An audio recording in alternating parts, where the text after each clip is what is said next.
ছোট্ট আরেকটি প্রশ্ন আপনাকে করব, সেটা হলো আপনারা পুষ্পমাল্য নিয়ে অপেক্ষা করছেন।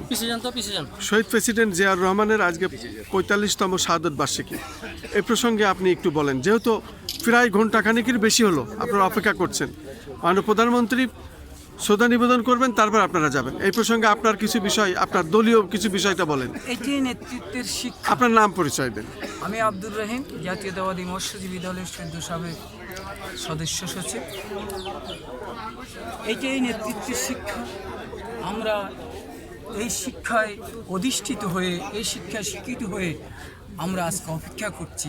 যে শিক্ষা দিয়েছে আমাদেরকে শহীদ রাষ্ট্রপতি জিয়াউর রহমান, ইতিহাসের রাখাল রাজা, অবিসংবাদিত জাতীয়তাবাদী নেতা, বিশ্ববরেণ্য জাতীয়তাবাদী নেতা, যিনি আমাদেরকে এমন শিক্ষা দিয়েছেন, যে শিক্ষায় অধিষ্ঠিত হয়ে, যে শিক্ষায় শিক্ষিত হয়ে আমরা আজকে অধীর আগ্রহে অপেক্ষা করছি আমাদের নেতাকে স্মরণ করার জন্য।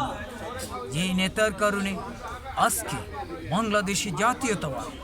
বাংলাদেশি জাতীয়তাবাদী দল এবং হাজার হাজার জাতীয়তাবাদী দলের আদর্শ জীবিত সৈনিকরা দেশে বিদেশে ছড়িয়ে আছে, যাদের কারণে বিএনপি বারবার ক্ষমতায় অধিষ্ঠিত হচ্ছে।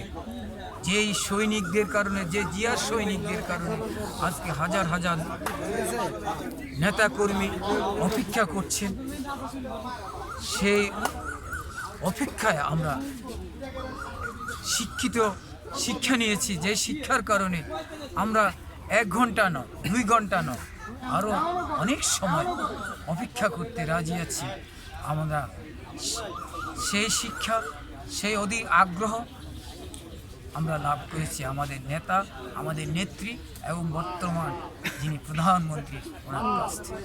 আরেকটি প্রশ্ন আছে, সেটি হলো গতকাল আমরা দেখেছি ওই ঈদের পরেই, ঈদের জামাত শেষ করে উনি নিজে ড্রাইভ করে বেরিয়ে গেছেন। পাশাপাশি উনি রাজধানী ঢাকায় না বলেই বিভিন্ন এলাকা ঘুরেছেন এবং যেখানে বজ্র রয়েছে সেসব ময়লা পরিষ্কার যেখানে হয়নি, যারা এর দায়িত্বে ছিলেন সেই 2 জন কর্মকর্তাকে উনি বহিষ্কার করেছেন।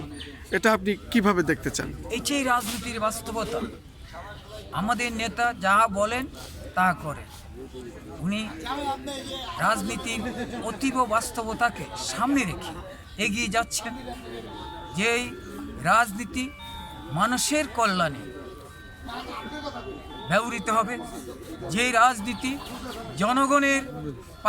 যে রাজনীতির কারণে আমরা জনগণের পাশে দাঁড়াতে পারব, যে রাজনীতির কারণে জনগণ উপকৃত হবে, সেই ধরনের রাজনীতি উনি করছেন। উনি ঘরে বসে থাকছেন না। উনি যখন যে সমস্যা, যেখানে যে সমস্যা, সেই সমস্যা তাৎক্ষণিক উপলব্ধি করে সমাধান করে দেওয়ার প্রচেষ্টায় অব্যাহত রাখছেন। এবং এটাই আমাদের জন্য শিক্ষণীয় একটি ব্যাপার, কিভাবে দেশের সমস্যাকে ঠিক করে ওইটা সমাধান করা যায়। এইটাই আমাদের নেতার কাছ থেকে আমরা এবং অন্যান্য রাজনৈতিক দল এটা শিখার একটা ব্যাপার আছে, যিনি একবার বাস্তবসম্মত পদক্ষেপের মাধ্যমে এগিয়ে যাচ্ছেন, দেশকে এগিয়ে নিয়ে যাচ্ছেন। আর গতকালের পদক্ষেপ এই ধরনের একটি প্রচেষ্টারই অংশ। আপনাকে অনেক অনেক ধন্যবাদ।